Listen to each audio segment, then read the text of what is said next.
സുബ്ഹാനല്ലാഹ്. നിങ്ങളാരെങ്കിലും ലക്ഷദ്വീപിൽ പോയിട്ടുണ്ടോ? ലക്ഷദ്വീപിൽ പോയാൽ നമ്മൾ അമ്പരന്നു പോകും.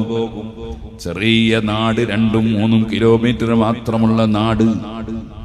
അതിന്റെ 4 ഭാഗത്തും വളരെ വലിയ ആഴക്കടലുകളാണ്. ആ കടല് ഏത് ഭാഗം നോക്കിയാലും കടല് കാണുന്നു. മധ്യത്തിൽ കുറഞ്ഞ സ്ഥലത്ത് കുറെ ജനങ്ങൾ താമസിക്കുന്നു. ആ താമസിക്കുന്ന ജനങ്ങൾ സുബ്ഹാനല്ലാഹ് അവർക്ക് ശുദ്ധവെള്ളം കിട്ടണ്ടേ?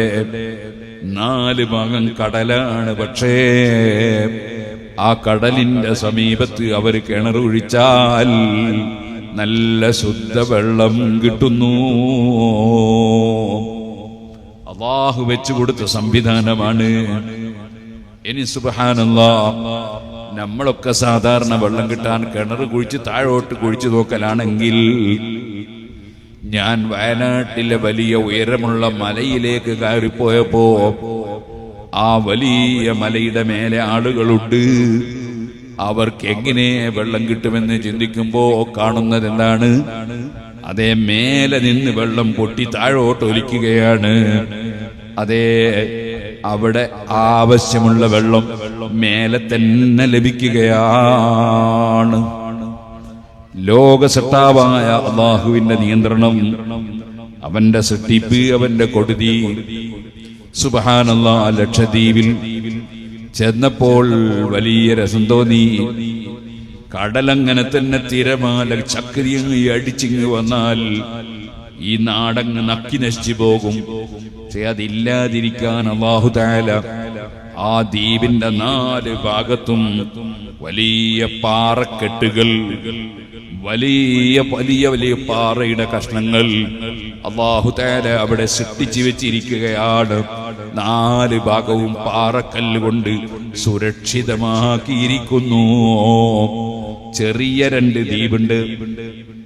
ബംഗാരത്ത്, തിണ്ണകര എന്ന് പറയുന്ന ദ്വീപുകൾ.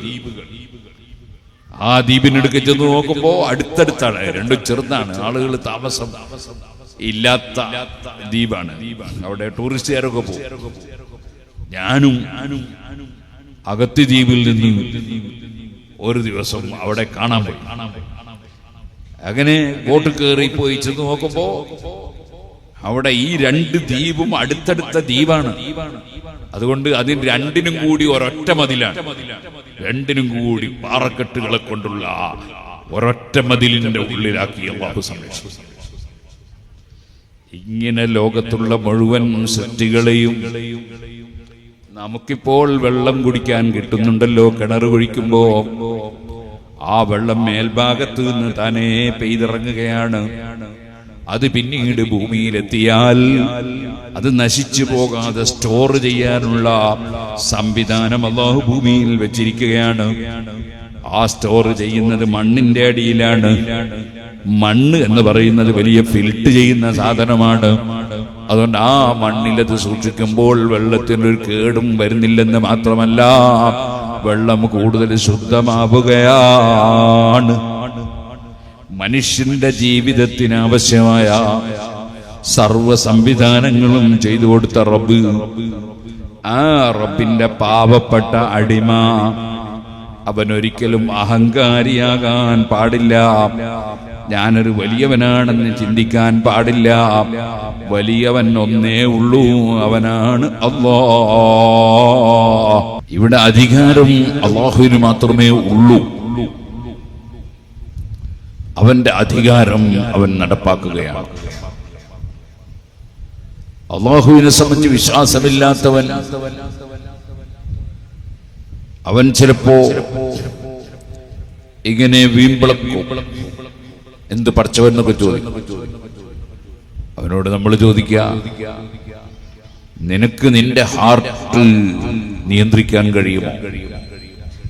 നിന്റെ ബ്രെയിൻ നിയന്ത്രിക്കാൻ കഴിയുമോ? നിന്റെ കിഡ്നി നിയന്ത്രിക്കാൻ കഴിയുമോ? നിന്റെ കരൾ നിയന്ത്രിക്കാൻ കഴിയുമോ?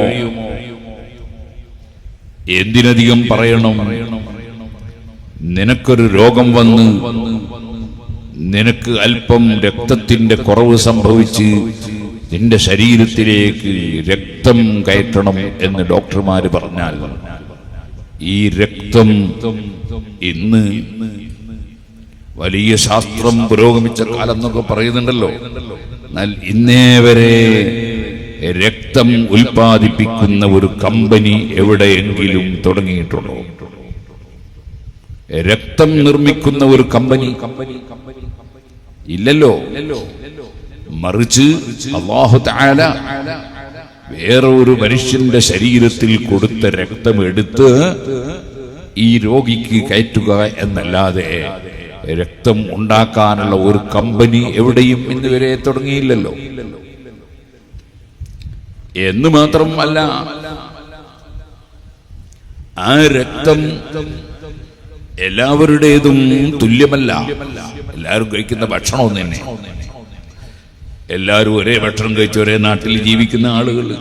പക്ഷേ ഒരാളെ രക്തം O ഗ്രൂപ്പ്, മറ്റൊരാളെ രക്തം A പോസിറ്റീവ്, അങ്ങനെ നെഗറ്റീവ്, പോസിറ്റീവ്, അങ്ങനെ ഒരുപാട് ഇനങ്ങൾ രക്തങ്ങൾ. ഈ എന്റെ രക്തം A പോസിറ്റീവാണ്. എന്നാൽ സുഹൃത്തുക്കളെ, എന്റെ ഉമ്മക്ക് സുഖമില്ലാത്ത സമയത്ത് ഉമ്മാക്ക് രക്തം കൊടുക്കാൻ ഡോക്ടർമാര് പറഞ്ഞപ്പോ എന്റെ രക്തം എടുത്തു കൊടുക്കാൻ സാധിച്ചു. ഉമ്മ മരണപ്പെട്ടു പോയി. പിന്നെ കുറെ കാലം കഴിഞ്ഞിട്ട് അല്ലാഹു തആല മരിച്ചുപോയവർക്കൊക്കെ സ്വർഗം കൊടുക്കട്ടെ. ഞാൻ പറഞ്ഞു വരുന്നത്, ആദ്യം എന്റെ രക്തം ടെസ്റ്റ് ചെയ്യുന്നു, ഉമ്മാന്റെ രക്തം ടെസ്റ്റ് ചെയ്യുന്നു. രണ്ടും ഒരേ ഗ്രൂപ്പാണോ എന്ന് നോക്കുന്നു. എന്നാൽ രക്തം ഉൽപ്പാദിപ്പിക്കാൻ കഴിഞ്ഞില്ലെങ്കിലും രക്തത്തിന്റെ ഗ്രൂപ്പ് ഒന്ന് ചേഞ്ച് ചെയ്യാൻ പോലും കഴിഞ്ഞില്ലല്ലോ ഡോക്ടർമാർക്ക്.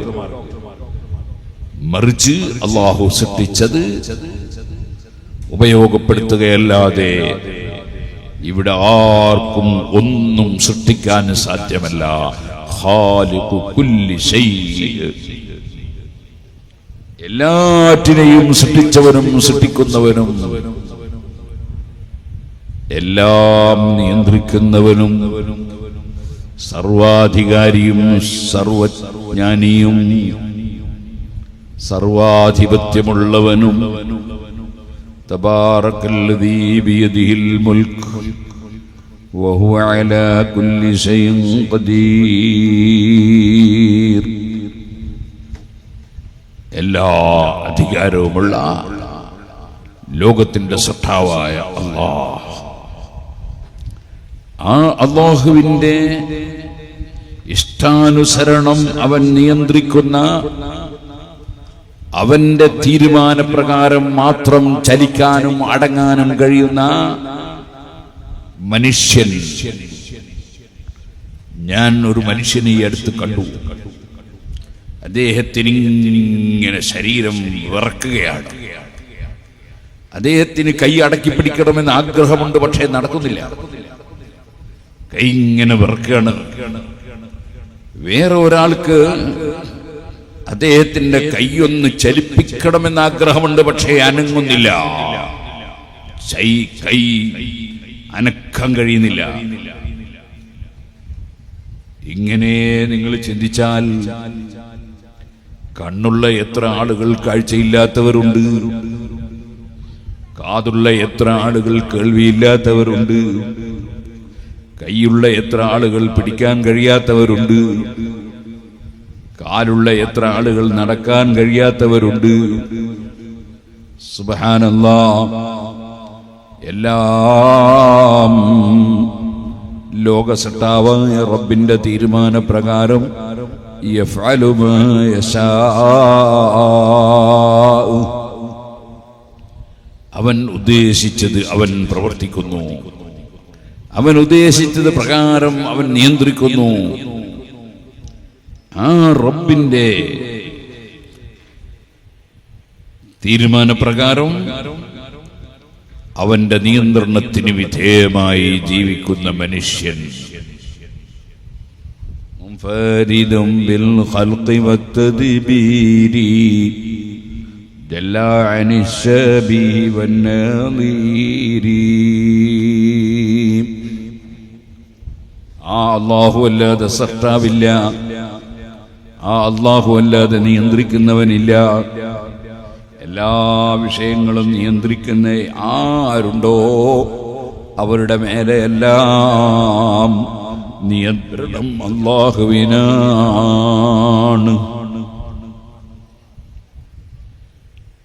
മംഗലാപുരത്ത് കുറച്ചു വർഷങ്ങൾക്ക് മുമ്പ് പ്ലെയിൻ അപകടമുണ്ടായി. അല്ലാഹു അപകടങ്ങളിൽ നിന്ന് എല്ലാവരെയും കാക്കട്ടെ.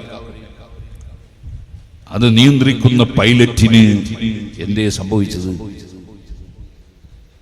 അല്ലാഹുവിന്റെ തീരുമാനം മറികടക്കാൻ ഒരു പൈലറ്റിനും കഴിയില്ല. ഇന്നലെ തൃശ്ശൂരിനടുത്ത് പടക്കം പൊട്ടി, അങ്ങനെ കുറെ ആളുകൾ മരണപ്പെട്ടു പോയി.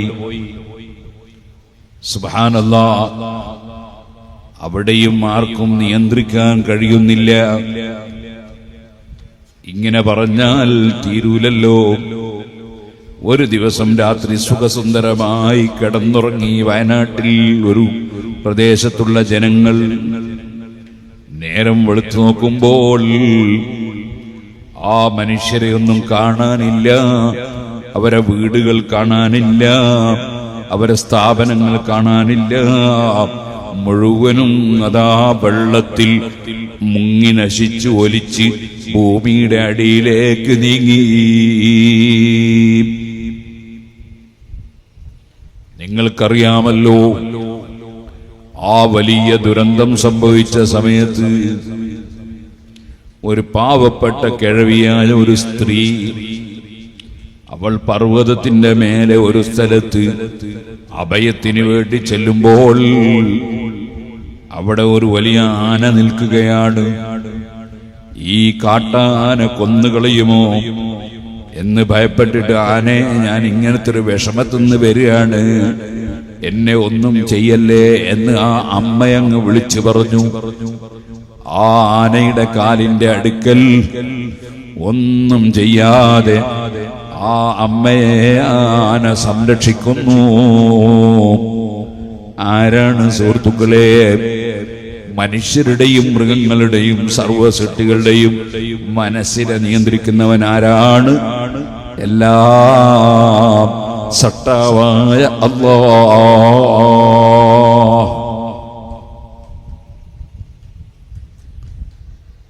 തേരട്ട എന്ന് പറഞ്ഞിട്ടൊരു ജീവിയുണ്ട്. എന്താ പറയാ, കുറെ കാലുള്ളൊരു ജീവിയുണ്ട്, തേരട്ട എന്ന് പറയും അല്ലേ?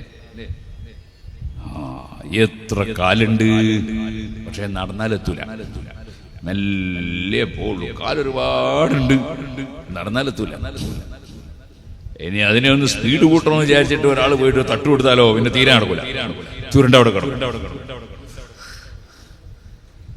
അതേ സമയത്ത് ഒരൊറ്റ കാലുമില്ലാത്ത ഒരു പാമ്പ്, ആ പാമ്പിനെങ്ങനെ ഓടാൻ കഴിയും? സുബ്ഹാനല്ലാഹ്, നമ്മൾ നിലത്ത് കിടന്നിട്ടൊന്ന് ഓടിയാൽ എങ്ങനെയുണ്ടാകും?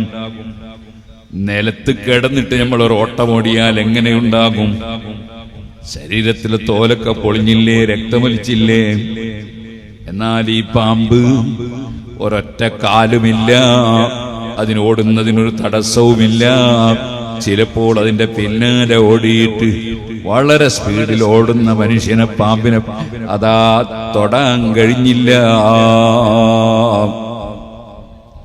കാലുള്ളത് കൊണ്ട് നടന്നോളണമെന്നില്ല, കാലില്ലാത്തതുകൊണ്ട് നടക്കാൻ കഴിയാതിരിക്കണമെന്നില്ല. ലോകത്ത് മുഴുവനും പാഠങ്ങളാണ്. അതേ ലഖദ് വളഹസ്സബീലു ഇലൈക ഹഖാ ഫമാ അഹദുൻ അറാദക യസ്തദില്ലു. അല്ലാഹു സുബ്ഹാനഹു വ തആല ഉണ്ട് എന്ന് അറിയാൻ, ഇതെല്ലാം പൂർണ്ണമായി അറിവുള്ള, എല്ലാറ്റിനും കഴിവുള്ള, എല്ലാം നിയന്ത്രിക്കുന്ന ഹകീമും ഖബീറുമായ ഒരുവന്റെ നിയന്ത്രണത്തിലാണ് നടക്കുന്നതെന്നറിയാൻ വലിയ ചിന്തയൊന്നും വേണ്ട. ഞാൻ ഇന്നലെ ഇങ്ങനെ വണ്ടിയിൽ ഓടി വരുമ്പോ അല്ലെങ്കിൽ ഇന്ന് രാവിലെ ഓടി വരുമ്പോ അതാ പുഴയുടെ വക്കിനെത്തിയപ്പോൾ ഞാനിങ്ങനെ ആലോചിച്ചു, ആ പുഴയുടെ വക്കിന് കുറെ പ്രത്യേകമായ ചെടികൾ, കണ്ടൽക്കാട് എന്നാണ് അതിന് പറയാ. ആ ചെടികൾ ആ വെള്ളത്തിൽ അതാ മണ്ണ് അലിഞ്ഞ് തിരിഞ്ഞ് പോകാതിരിക്കാൻ അല്ലാഹു തആല ആ പുഴയുടെ വക്കിൽ കൊണ്ടുവന്ന് അല്ലാഹു മുളപ്പിച്ചതാണ് കണ്ടൽക്കാട്. അതുപോലെയുള്ള ചില സ്ഥലങ്ങളിലൊക്കെ നമുക്കത് കാണാം. അതേ സമയത്ത് അതേ കണ്ടൽക്കാട് നമ്മുടെ നാട്ടിൽ സാധാരണ സ്ഥലത്ത് കാണുന്നില്ല. കാരണം അത് അവിടെയാണ് ആവശ്യം. സുബ്ഹാനല്ലാഹ്. നിങ്ങളാരെങ്കിലും ലക്ഷദ്വീപിൽ പോയിട്ടുണ്ടോ? ലക്ഷദ്വീപിൽ പോയാൽ നമ്മൾ അമ്പരന്നു പോകും. ചെറിയ നാട്, 2-3 കിലോമീറ്റർ മാത്രമുള്ള നാട്. അതിന്റെ 4 ഭാഗത്തും വളരെ വലിയ ആഴക്കടലുകളാണ്. ആ കടല് ഏത് ഭാഗം നോക്കിയാലും കടല് കാണുന്നു. മധ്യത്തിൽ കുറഞ്ഞ സ്ഥലത്ത് കുറെ ജനങ്ങൾ താമസിക്കുന്നു. ആ താമസിക്കുന്ന ജനങ്ങൾ സുബ്ഹാനല്ലാഹ് അവർക്ക് ശുദ്ധവെള്ളം കിട്ടണ്ടേ? 4 ഭാഗം കടലാണ്. പക്ഷേ ആ കടലിന്റെ സമീപത്ത് അവർ കിണറൊഴിച്ചാൽ നല്ല ശുദ്ധവെള്ളം കിട്ടുന്നു. അല്ലാഹു വെച്ചു കൊടുത്ത സംവിധാനമാണ്.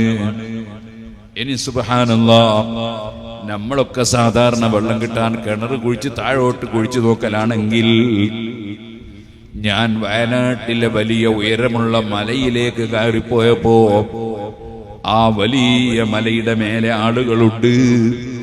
അവർക്ക് എങ്ങനെ വെള്ളം കിട്ടുമെന്ന് ചിന്തിക്കുമ്പോ കാണുന്നത് എന്താണ്? അതേ മേലെ നിന്ന് വെള്ളം പൊട്ടി താഴോട്ട് ഒലിക്കുകയാണ്. അതേ അവിടെ ആവശ്യമുള്ള വെള്ളം മേലെ തന്നെ ലഭിക്കുകയാണ്.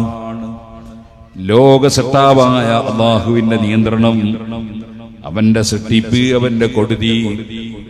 സുബ്ഹാനല്ലാഹ്. ലക്ഷദ്വീപിൽ ചെന്നപ്പോൾ വലിയ രസം തോന്നി. കടലങ്ങനെ തന്നെ തിരമാല ചക്രിയങ്ങ് അടിച്ചിങ്ങ് വന്നാൽ ഈ നാടങ്ങ് നക്കി നശിച്ചു പോകും. പക്ഷെ അതില്ലാതിരിക്കാൻ അല്ലാഹു തആല ആ ദ്വീപിന്റെ 4 ഭാഗത്തും വലിയ പാറക്കെട്ടുകൾ, വലിയ വലിയ വലിയ പാറയുടെ കഷ്ണങ്ങൾ അല്ലാഹു തആല അവിടെ സൃഷ്ടിച്ചു വെച്ചിരിക്കുകയാണ്. 4 ഭാഗവും പാറക്കല്ല് കൊണ്ട് സുരക്ഷിതമാക്കിയിരിക്കുന്നു. ചെറിയ 2 ദ്വീപുണ്ട്. ബംഗാരത്ത്, തിണ്ണകര എന്ന് പറയുന്ന ദ്വീപുകൾ. ആ ദ്വീപിനടുക്ക് ചെന്ന് നോക്കുമ്പോ അടുത്തടുത്താണ്, 2 ചെറുതാണ്. ആളുകൾ താമസം ഇല്ലാത്ത ദ്വീപാണ്.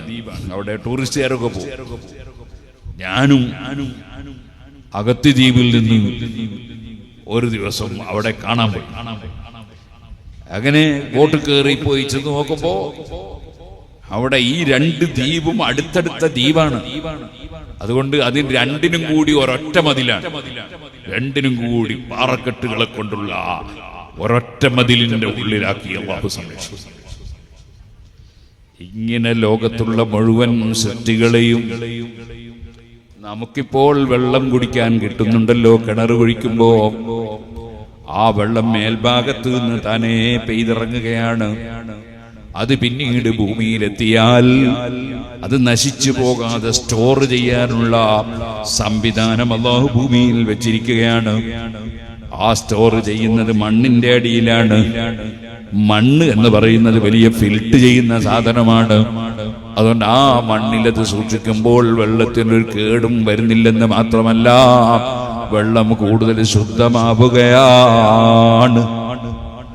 മനുഷ്യന്റെ ജീവിതത്തിന് ആവശ്യമായ സർവ സംവിധാനങ്ങളും ചെയ്തു കൊടുത്ത റബ്ബ്, ആ റബ്ബിന്റെ പാവപ്പെട്ട അടിമ അവനൊരിക്കലും അഹങ്കാരിയാകാൻ പാടില്ല. ഞാനൊരു വലിയവനാണെന്ന് ചിന്തിക്കാൻ പാടില്ല. വലിയവൻ ഒന്നേ ഉള്ളൂ, അവനാണ് അല്ലാഹ്. അതുകൊണ്ടാണല്ലോ പ്രസവിക്കപ്പെട്ട കുട്ടിയുടെ ചവിട്ടിൽ ആദ്യം തന്നെ കൽപ്പിക്കുന്നത് അല്ലാഹു അക്ബർ, അല്ല വലിയവനാണ്, വേറെ ആരും ഇവിടെ വലിയവനില്ല. ഓരോ ദിവസവും അതാ എല്ലാവരും കേൾക്കുന്നത് 50 പ്രാവശ്യം ഉറക്കെ വിളിച്ചു പറയുന്നത് അല്ലാഹു അക്ബർ, അല്ലാഹു അക്ബർ. അതേ 30 പ്രാവശ്യം ബാങ്കിലും 20 പ്രാവശ്യം ഇഖാമത്തിലും 50 തവണ വിളിച്ചു പറയുന്നത് അല്ലാഹു അക്ബർ, അല്ല വലിയവനാണ്. ആ അല്ലാഹുവിലേക്ക് മനുഷ്യനെ ക്ഷണിക്കാൻ, അഥവാ അല്ലാഹുവിനെ സംബന്ധിച്ചുള്ള വിശ്വാസവും അല്ലാഹുവിന്റെ നിയമങ്ങളെ സംബന്ധിച്ചുള്ള ബോധവും അല്ലാഹുവിനെ കുറിച്ചുള്ള ശരിയായ ചിന്തയും ഉള്ളവനായി അല്ലാഹുവിന്റെ മഹത്വത്തെ പൂർണ്ണമായും ഉൾക്കൊണ്ട് ജീവിക്കുന്നവനായി മനുഷ്യനെ സംസ്കരിച്ചെടുക്കാൻ അല്ലാഹു നിയോഗിച്ച അസാധാരണ മനുഷ്യന്മാരാണ് അമ്പിയാക്കൾ. ആ അമ്പിയാക്കളിൽ നിന്നും എല്ലാ സൃഷ്ടികളിൽ നിന്നും അല്ലാഹു തആല ഏറ്റവും കൂടുതൽ ആദരിച്ച് ബഹുമാനിച്ച് ശ്രേഷ്ഠപ്പെടുത്തി തെരഞ്ഞെടുത്ത വ്യക്തിയാണ് അൽ മുസ്തഫൽ മുഖ്താർ മുഹമ്മദുർ റസൂലുള്ളാഹി.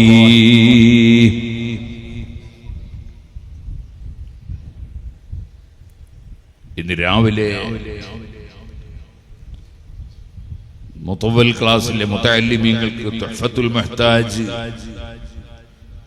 ഓതിക്കൊടുത്തപ്പോ ഇതിന്റെ തുടക്കത്തിൽ തന്നെ അഷ്റഫുൽ ഖൽഖ് സല്ലല്ലാഹു അലൈഹി വസല്ലമ തങ്ങളുടെ പേരിൽ അശ്ഹദു അന്ന മുഹമ്മദൻ അബ്ദുഹു വറസൂലുഹു എന്നിങ്ങനെ പറഞ്ഞുകൊണ്ട് നബി തങ്ങളുടെ മഹത്വം പറയുന്ന സ്ഥലത്ത് അൽ മുസ്തഫ എന്ന് ഇമാം നവവി റളിയല്ലാഹു അൻഹു പറഞ്ഞത് കാണാം. നബി തങ്ങളെ സംബന്ധിച്ച് പറയുമ്പോൾ അൽ മുസ്തഫ എന്ന് അലിഫ് ലാം കൂട്ടിയിട്ടാണ് പറയേണ്ടത്. ഇരിക്കട്ടെ, ആ അൽ മുസ്തഫ മുഹമ്മദുർ റസൂലുള്ളാഹി ക്ലിയറായ വ്യക്തിയാണ്. മിനസ് സഫവത്തി എന്ന് ഇബ്നു ഹജർ തങ്ങൾ അവിടെ ശറഹ് ചെയ്ത് കാണാം.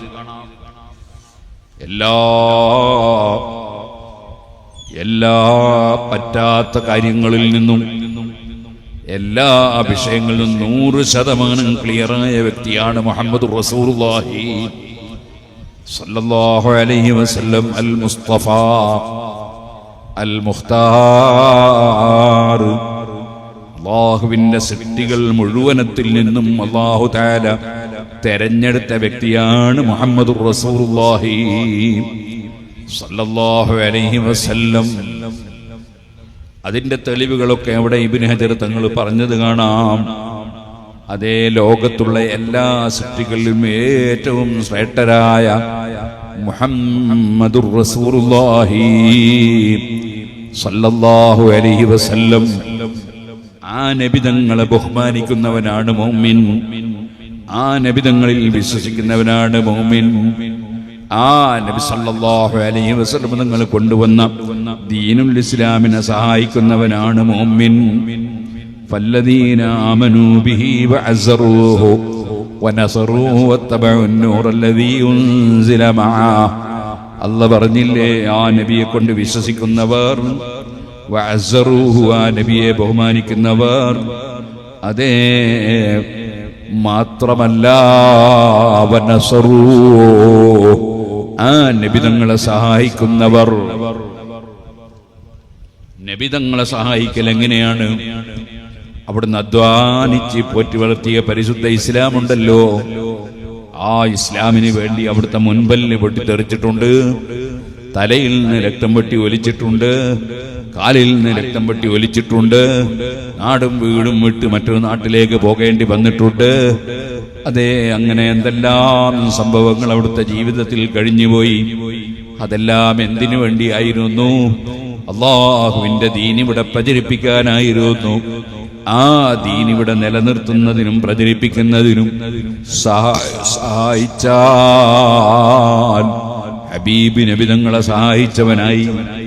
അതുകൊണ്ട് തന്നെ എന്റെ പ്രിയപ്പെട്ട മുതഅല്ലിമീങ്ങൾ, അവർ ഇൽമു പഠിക്കുന്നത് എന്തിനാണ്? ദീൻ ഇവിടെ നിലനിർത്താനാണ്. ആ മുതഅല്ലിമീങ്ങൾ റസൂലുള്ളാഹി സ്വല്ലല്ലാഹു അലൈഹി വസല്ലമ തങ്ങളെ സഹായിക്കുന്നവരാണ്. ആ മുതഅല്ലിമീങ്ങൾക്ക് ഓതിക്കൊടുക്കുന്ന ഉസ്താദുമാർ നബിതങ്ങളുടെ ദീനിനെ സഹായിക്കുന്നവരാണ്. മദ്രസയിൽ വന്ന് പഠിക്കുന്ന കുട്ടികൾ അള്ളാന്റെ ദീനിനെ സഹായിക്കുന്നവരാണ്. അവരെ പഠിപ്പിക്കുന്ന ഉസ്താദുമാർ പടച്ച റബ്ബിന്റെ ദീനിനെ സഹായിക്കുന്നവരാണ്. ആ ഉസ്താദുമാർക്ക് ശമ്പളം കൊടുക്കാൻ വേണ്ടി അതാ മാസത്തിൽ സംഖ്യ കൊടുക്കുന്നവർ അള്ളാഹുവിന്റെ ദീനിനെ സഹായിക്കുന്നവരാണ്. അശ്ഹദു അല്ലാ ഇലാഹ ഇല്ലല്ലാഹ് അശ്ഹദു അന്ന മുഹമ്മദുർ റസൂലുള്ളാഹ് എന്ന് പള്ളിയിൽ വിളിച്ചു പറയാൻ ഒരാളെ നിശ്ചയിച്ചപ്പോൾ അദ്ദേഹത്തിന് ശമ്പളം കൊടുക്കണം. അതുപോലെ ഇമാമിന് ശമ്പളം കൊടുക്കണം. അത് സംഘടിപ്പിക്കുന്ന കമ്മിറ്റിക്കാർ അള്ളാഹുവിന്റെ ദീനിനെ സഹായിക്കുന്നവരാണ്. അങ്ങനെ ഏത് നല്ല കാര്യങ്ങൾ ചെയ്യുന്നവരുണ്ടോ അവരെല്ലാം അള്ളാഹുവിന്റെ ദീനിന്റെ സഹായികളാണ്. അതേ സുഹൃത്തുക്കളെ, അല്ലാഹു ജല്ല ജലാലുഹു പറയാണ്, ഫല്ലദീന ആമനൂ ബിഹി വഅസ്സറൂഹു വനസറൂഹു വത്തബഉൻ നൂറല്ലദീ ഉൻസില മഅഹ്. ആ നബിതങ്ങളുടെ കൂടെ ഇറക്കപ്പെട്ട വെളിച്ചം പരിശുദ്ധ ഖുർആൻ.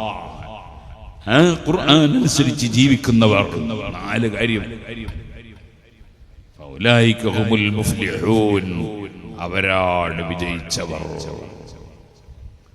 അപ്പൊ ഒന്ന് നബി സല്ലല്ലാഹു അലൈഹി വസല്ലം ബഹുമാനിക്കണം.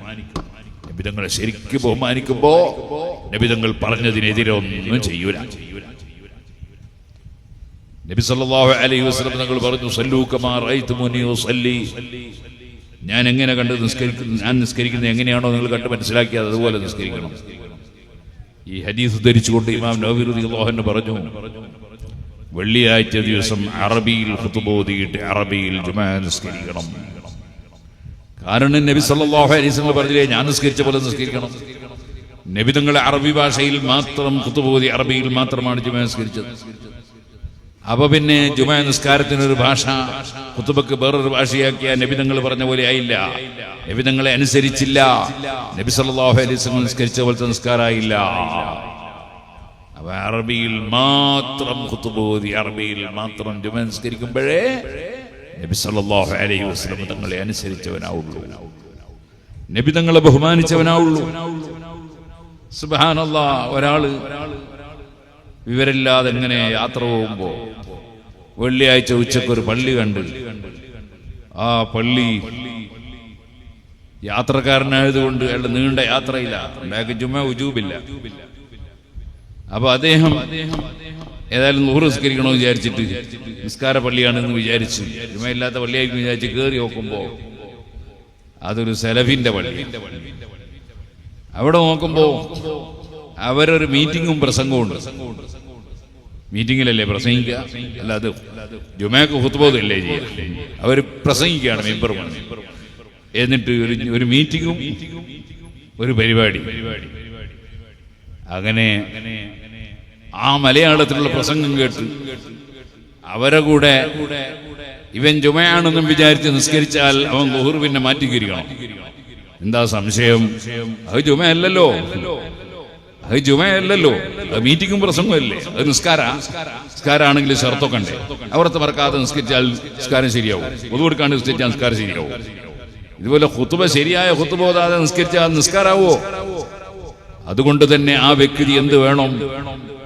അവനങ്ങനെ പെട്ടുപോയെങ്കിൽ ളുഹർ മാറ്റി നിസ്കരിക്കണം, യാതൊരു സംശയവും ഇല്ല. ഇതിപ്പോ പുരുഷനെ പറ്റിയാ ഞാൻ പറഞ്ഞു. പിന്നെ ആ കേറിപ്പെട്ട ഒരു പെണ്ണാണെങ്കിലോ,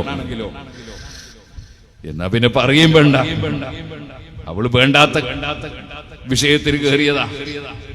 അവൾക്ക് പള്ളിയിൽ സുന്നിന്റെ പള്ളിയാണ് തന്നെ കയറിയിരിക്കേണ്ട ആവശ്യമില്ല, അല്ലേ? അങ്ങനല്ലേ? നബി സല്ലല്ലാഹു അലൈഹി വസല്ലം തങ്ങൾ എന്താ പറഞ്ഞത്? ബുയൂത്തുഹുന്ന ഖൈറുൽ ലഹുന്ന, സ്ത്രീകൾക്ക് നിസ്കരിക്കാൻ അവരുടെ വീടാണ് ഖൈർ. അപ്പൊ പിന്നെ യാത്രക്കാരാകുമ്പോ എന്താ ചെയ്യാ? യാത്രക്കാരാകുമ്പോ യാത്രക്കാരികൾക്ക് നിസ്കരിക്കാൻ വേണ്ടി സുന്നത്ത് ജമാഅത്തിന്റെ പള്ളിയുടെ പരിസരങ്ങളിൽ പല സ്ഥലത്തും നിസ്കരിക്കാനുള്ള സൗകര്യമുണ്ട്. അവിടെ കയറി നിസ്കരിച്ചാൽ കുഴപ്പമില്ല. അതേപോലെ തന്നെ തൊട്ടടുത്ത വീട്ടിൽ കയറി നിസ്കരിച്ചാൽ കുഴപ്പമില്ല. അവളെ സംബന്ധിച്ചിടത്തോളം പള്ളിയിൽ പോട്ടെ, അതൊരാവശ്യവും തന്നെ ഇല്ല. ഇനി ഏതായാലും പോയി പെട്ടു എന്ന് വിചാരിക്കുക. എന്നാലോ അവൾ അവിടെ വെച്ച് ഒരിക്കലും ആ മീറ്റിംഗിൽ പങ്കെടുത്ത് തിരിച്ചു വന്നിട്ട് ഞാൻ ജുമാ നിസ്കരിച്ചു എന്ന് വിചാരിക്കാൻ പാടില്ല. മറിച്ച് ളുഹർ നിസ്കാരം തന്നെ നിർവഹിക്കണം. അങ്ങനത്തെ ഒരു പരിപാടി പങ്കെടുത്ത് ഇറങ്ങി വന്നിട്ട് ഏതെങ്കിലും ഒരുത്തനോട് ചോദിച്ച് ഞാൻ ഇങ്ങനെ ഒരു നിസ്കാരം നിർവഹിച്ച് മതിയാവുന്നു, അതിനൊരു കുഴപ്പമില്ല എന്നൊരുത്തൻ പറഞ്ഞാൽ അവന് ലോകത്തൊരു വിവരമില്ല. യാതൊരു നിസ്കാരത്തിന്റെ ഷർത്തും അറിയില്ല, ജുമാന്റെ ഷർത്തും അറിയില്ല, ജുമാന്റെ ഫർദും അറിയില്ല, ഒന്നും അറിയില്ല. ഇനി ഞാൻ പറയട്ടെ, ജുമയാകണമെന്നില്ല. അല്ലാത്ത നിസ്കാരം തന്നെയാണെങ്കിലും നിസ്കാരത്തിന് ഷർത്തും ഫർദും ഇല്ലേ? ആ ഷർത്തും ഫർദും ഒക്കെ അംഗീകരിക്കുന്നുണ്ടോ ഈ പുത്തൻവാദികൾ, സലഫികൾ, ജമാഅത്ത് ഇസ്ലാമിക്കാരൊക്കെ? ഇല്ലല്ലോ. നിങ്ങൾ എടുത്തു നോക്ക്, 1982 സലഫികളുടെ മദ്രസ പുസ്തകം എടുത്തു, എന്റെ അടുത്തുണ്ട്. അതിൽ നിസ്കാരത്തിന് ഫർദ് 9 പറഞ്ഞു, നിയ്യത്തില്ല. അതുപോലെ 5 ഫർദയിലില്ല. അപ്പൊ അവര് പിന്നീട് ഞാൻ അതിനെ സംബന്ധിച്ച് അവരെ പുസ്തകം കാണിച്ച് ആളുകളെയൊക്കെ ബോധ്യപ്പെടുത്തിയപ്പോ പിന്നീട് അവരെ കൂട്ടത്തിൽ 2 ആള് രാജിവെച്ച് കല്ലിക്കണ്ടി. അതിന്റെ ശേഷം പിന്നെ 5 കൂട്ടി ചേർത്തിട്ടുണ്ട്. അത് വേറെ, അത് ആത്മാർത്ഥമായി ചെയ്തതല്ല, ആളുകളെ പറ്റിക്കാൻ വേണ്ടി ചെയ്ത. ഏതായിരുന്നാലും ഞാൻ പറഞ്ഞു വരുന്ന നിസ്കാരത്തിന് അവർക്ക് നിയ്യത്തില്ല. പിന്നെ എങ്ങനെ എഞ്ചിൻ കേടായാൽ പിന്നെ ബോഗി പോയി കൊളുത്താൻ പറ്റും? നിയ്യത്തില്ലാത്ത നിസ്കാരത്തിന് നമ്മളിങ്ങനെ തുറന്ന് നിസ്കരിക്കുകയാണ്. ചിലപ്പോ ഇറങ്ങി വരുമ്പോൾ ഭാര്യനെ തൊട്ടിട്ടാ വരിക, അപ്പൊ ഒതുവും ഉണ്ടാവില്ല. ഒതുവിന് എന്നെ നിയ്യത്ത് ചെയ്തിട്ടുണ്ടാവില്ല, അമ്പെങ്കിൽ ഒതു എടുത്തതിനെ ശരിയായിട്ടുണ്ടാവില്ല. പിന്നെ സുബ്ഹാനല്ലാഹ്, ഇതിന്റെ ഒക്കെ പുറമേ എന്താണ്, നബി സല്ലല്ലാഹു അലൈഹി വസല്ലം നമ്മളെ പോലത്തെ ഒരു കേവല മനുഷ്യനാണെന്ന് വിശ്വസിക്കുന്നുണ്ടാവും. പിന്നെ ഈമാനും പോയി. അള്ളാഹിനെ സംബന്ധിച്ച് പഴയ കാലത്ത് യൗമ യുക്സഫു അൻ സാഖ് എന്ന് പറഞ്ഞ ആയത്തിന് പഴയ കാലത്ത് മുജാഹിദിന്റെ സലഫിന്റെ മൗലവിമാരൊക്കെ അർത്ഥം വെച്ചിട്ടുണ്ട്. അവരെ ഖുർആൻ പരിഭാഷയിൽ അർത്ഥം വെച്ച് എന്താ പറയുക? യൗമ യുക്സഫു അൻ സാഖ്, കാര്യം ഗൗരവത്തിലെത്തുന്ന ദിവസം, കാര്യം കൊടുമ്പിരി കൊള്ളുന്ന ദിവസം. ഇങ്ങനെയൊക്കെയാണ് അമാനി മൗലവിന്റെ, ഉമർ മൗലവിന്റെ ഒക്കെ പഴയ പരിഭാഷ. ഇപ്പൊ എന്താ അർത്ഥം എന്നറിയോ? യൗമ യുക്സഫു അൻ സാഖ്, അല്ലാഹു തആല തണ്ടങ്കാലം ഒന്ന് തുണി കയറ്റുന്ന ദിവസം. അള്ളാഹിനെ പറ്റി പറഞ്ഞതാ. ഇതാ സലഫി എന്ന് പറയുന്നത്. ഇവനെ തുറന്ന് നിസ്കരിച്ചാൽ നിസ്കാരം ശരിയാവും. അപ്പോ ഒരിക്കലും ആരെങ്കിലും അറിവില്ലാത്തവർ അറിവുകേട് പറയുമ്പോ അതൊന്നും വിശ്വസിച്ചു പോകരുത്. നമ്മുടെ സുന്നത്ത് ജമാഅത്തിന്റെ പണ്ഡിതന്മാരിൽ നിന്ന് ദീനിന്റെ ഇൽമ് പഠിക്കണം, അത് അറിയണം, പഠിപ്പിക്കണം, അത് പിന്തുടർന്ന് ജീവിക്കണം. സുഹൃത്തുക്കളെ, ഹബീബ് മുഹമ്മദ് റസൂലുള്ളാഹി സല്ലല്ലാഹു അലൈഹി വസല്ലം തങ്ങളെ ആദരിക്കാതെ അവിടുന്ന് ഒരു കേവല സാധാരണ മനുഷ്യനാണെന്ന് വിശ്വസിച്ചാൽ ഈമാൻ കിട്ടില്ല. അല്ലാഹുവിന് തണ്ടങ്കാലുണ്ട് എന്ന് വിശ്വസിച്ചാൽ ഈമാൻ കിട്ടില്ല. ഈമാനോടെ മരിക്കണമെങ്കിൽ ഫല്ലദീന ആമനൂ ബിഹി വഅസ്സറൂഹു, നബിതങ്ങളെ ബഹുമാനിക്കണം, വനസറൂഹു, നബിതങ്ങളുടെ ദീനിനെ, നബിതങ്ങളെ സഹായിക്കണം,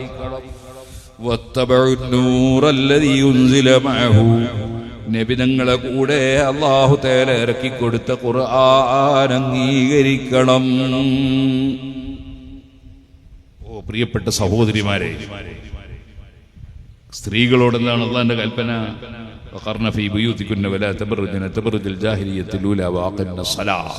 അത്യാവശ്യത്തിനല്ലാതെ വീട്ടിൽ നിന്ന് ഇറങ്ങണ്ട, വീട്ടിൽ നിന്ന് തന്നെ നിസ്കരിക്കണം, നിങ്ങൾ ഭംഗി പ്രകടിപ്പിക്കരുത്. നിങ്ങളൊക്കെയല്ലേ ഖുർആൻ പഠിപ്പിച്ചത്?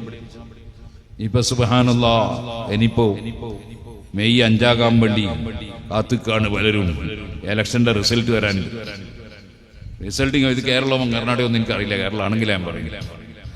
റിസൾട്ടിങ് വന്നാലുണ്ടാവും കുറെ യുവതികളായ പെണ്ണുങ്ങള് റോട്ടുമിലിറങ്ങി തുള്ളുന്നു. അതിങ്ങനെ വീഡിയോ എത്തിട്ട് ലോട്ടാകെ പ്രചരിപ്പിക്കും. ഇന്നാ ലില്ലാഹി വ ഇന്നാ ഇലൈഹി റാജിഊൻ. ഇതൊക്കെ കുറച്ച് കൊല്ലങ്ങൾക്ക് മുമ്പുണ്ടായിരുന്നോ? ഇപ്പൊ പുതിയ പുതിയ ഓരോന്നിറങ്ങല്ലേ, ഓരോന്ന് തുടങ്ങല്ലേ. അള്ളാന്റെ ഖുർആനിനെ ധിക്കരിക്കല്ലേ ഉമ്മമാരെ, ഖുർആൻ വലിച്ചെറിയല്ലേ.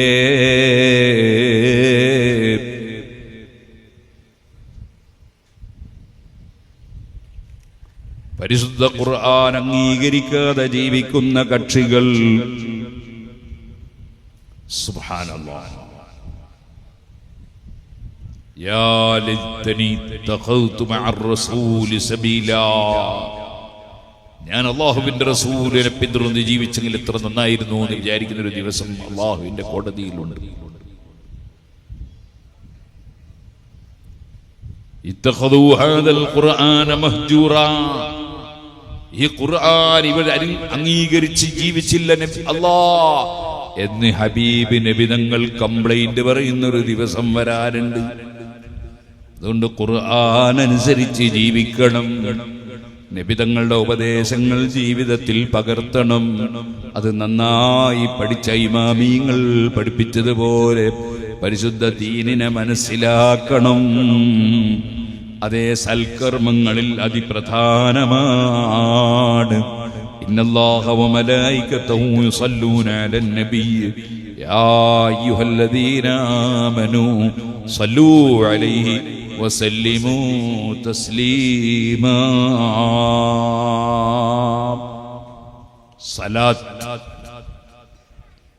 സലാത്തിയുൽ നിർബന്ധാണ്, സുന്നത്തല്ല. സലാത്ത് നിർബന്ധാണ്. അള്ളാഹ് പറഞ്ഞില്ലേ സല്ലൂ സലാത്തി അല്ലോണെന്ന്, പിന്നെ നിർബന്ധമാണ് പോകും. അല്ലല്ലേ പറഞ്ഞു സലാത്തില്ല. ആ നിർബന്ധം എവിടെയാണ്?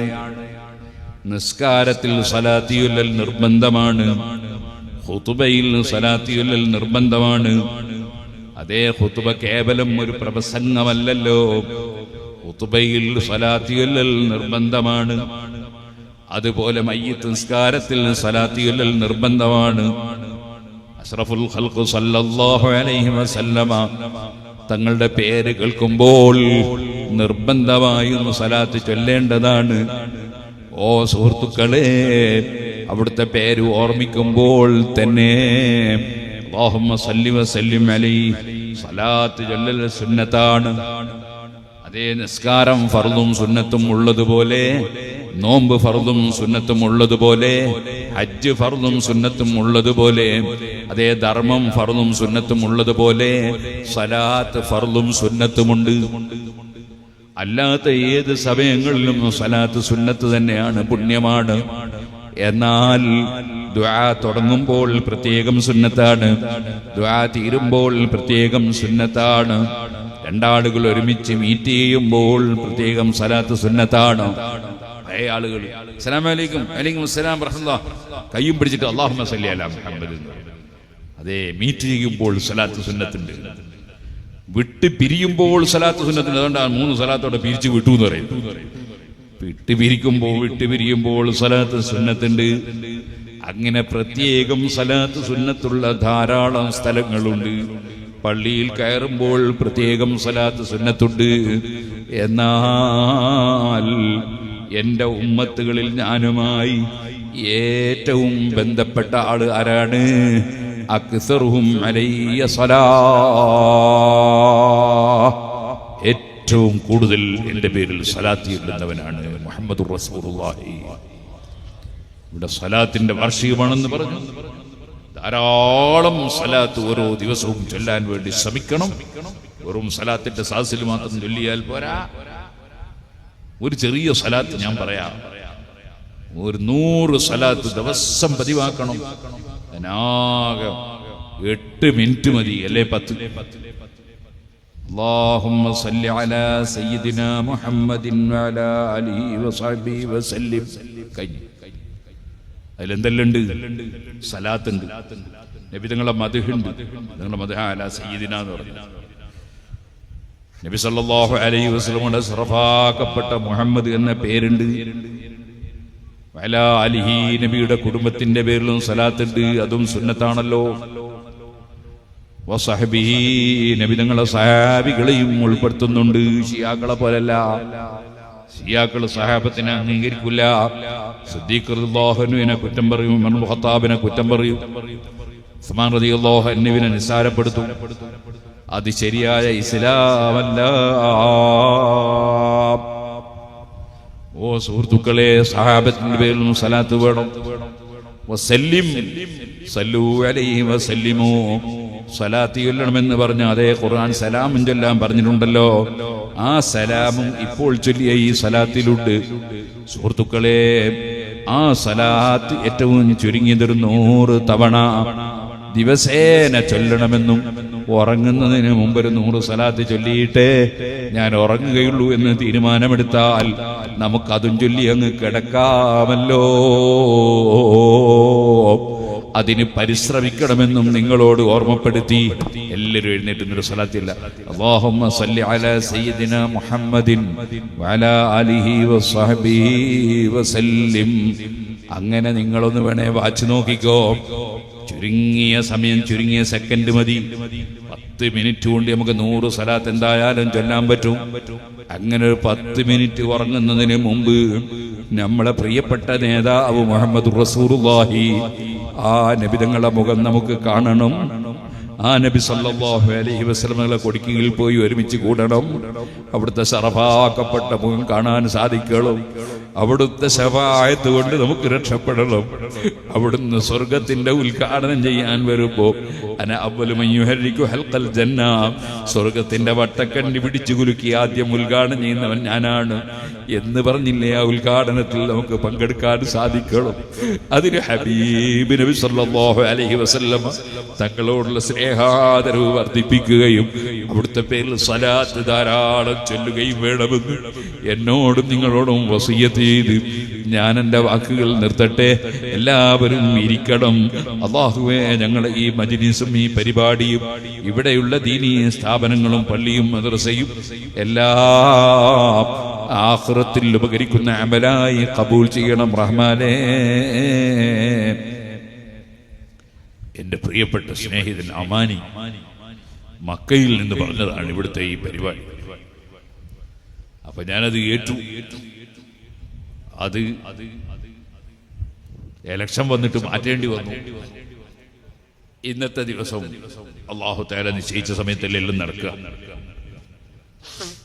അല്ലാഹുവിന്റെ തൗഫീഖ് കൊണ്ട് നമുക്ക് ഇവിടെ ഒരുമിച്ച് കൂടാൻ സാധിക്കും ഇൻഷാ അല്ലാഹ്.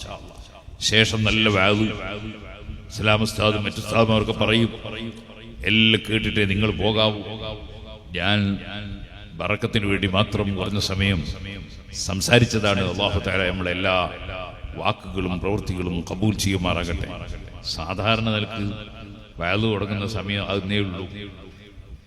നമ്മൾ മഗ്‌രിബിന് പരിപാടി വെച്ചതുകൊണ്ടാണ് ഞാൻ നേരത്തെ മഗ്‌രിബിന് തുടങ്ങാൻ വിചാരിച്ചു വന്നത്. പക്ഷെ നിങ്ങളാരും അന്നേരം എത്തിയില്ല. ആളുകൾ ഇപ്പം ഇങ്ങനെ വരുന്നേ ഉള്ളൂ. അതുകൊണ്ട് വരുന്ന ആളുകൾക്കൊക്കെ പ്രസംഗം കിട്ടണമല്ലോ. അതിനുവേണ്ടിയാണ് ഉസ്താദുമാർ ഇൻഷാ അല്ലാഹ് ശേഷം പ്രസംഗിക്കുമെന്ന് ഞാൻ പറഞ്ഞത്. അല്ലാഹു സുബ്ഹാനഹു വ തആല നമ്മളെ എല്ലാ അമലുകളും കബൂൽ ചെയ്യുമാറാകട്ടെ. അൽഹംദുലില്ലാഹി റബ്ബിൽ ആലമീൻ. اللهم صل على سيدنا محمد وعلى ال سيدنا محمد. അർഹമർ റഹീബിനായ റബ്ബേ, ഗൾഫ് നാടുകളിലുള്ള വലിയ പ്രയാസം ഞങ്ങളുടെ നാട്ടിൽ എല്ലാ ജനങ്ങളും ബുദ്ധിമുട്ടാണ്. അതുകൊണ്ട് ഹബീബ് നബി സല്ലല്ലാഹു അലൈഹി വസല്ലം ബഹുമാനം പറഞ്ഞ അവിടുത്തെ സ്വലാത്ത് ചൊല്ലാൻ വേണ്ടി പറഞ്ഞ ഈ മജ്‌ലിസിൽ വെച്ച് നിന്നോട് ഞങ്ങൾ ആവശ്യപ്പെടുന്നു. ഗൾഫ് നാടുകളിലെയും ലോകത്തുള്ള എല്ലാവരെയും നടുക്കുന്ന ആ യുദ്ധവും പ്രശ്നങ്ങളും നീ പരിഹരിച്ചു തരണം റഹ്മാനെ. ഞങ്ങളിൽ ആർക്കും ഖൽബിൽ ഏത് നല്ല ഉദ്ദേശമുണ്ടോ നീ അത് നിറവേറ്റി തരണം റഹ്മാനെ. അമാനി ഉസ്താദടക്കം ഞങ്ങളുടെ നാട്ടിൽ നിന്ന് മക്കയിലോ മറ്റു പ്രദേശങ്ങളിലോ പോയിട്ടുള്ള ആളുകൾ ആരുണ്ടോ അവരെയൊക്കെ നീ അവരവരുടെ നാടുകളിൽ സുരക്ഷിതമായി തിരിച്ചെത്തിക്കണം റഹ്മാനെ. ഹജ്ജ് ഉംറ സിയാറത്തിന് പോകുന്നവരുണ്ട്, പോയവരുണ്ട്.